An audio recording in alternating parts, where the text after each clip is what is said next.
E hoje eu estou aqui com toda alegria, com todo temor, para compartilhar com vocês da palavra de Deus.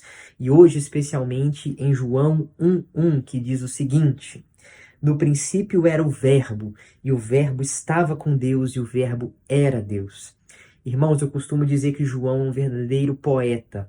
Ele usa de uma linguagem, de palavras lindíssimas para falar de Jesus.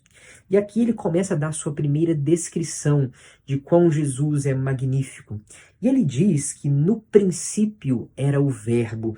Ora, que princípio é esse? O princípio de todas as coisas. Antes de tudo vir a existir, ele é. O Verbo está lá.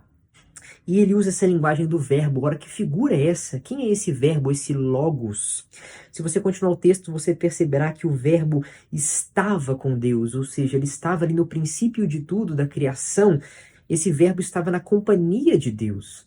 Mas ao mesmo tempo, se você continua lendo o versículo, você percebe que o verbo também era Deus.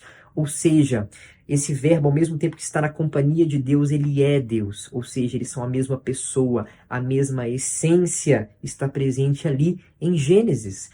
E aqui o autor, João, está fazendo remeter aquela primeira pessoa que ler esse texto lá no primeiro século, que esse Cristo, aquele mesmo Cristo que viveu entre aquele povo, que foi morto e ressuscitou, é o mesmo Cristo que estava lá no começo da criação.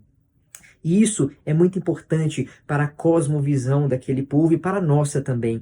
O nosso Jesus, esse que nós conhecemos e que hoje habita em nossos corações, é o mesmo Jesus que estava lá, presente na criação, e cujo verbo que saía da boca de Deus com poder trazia tudo à vida, tudo à existência.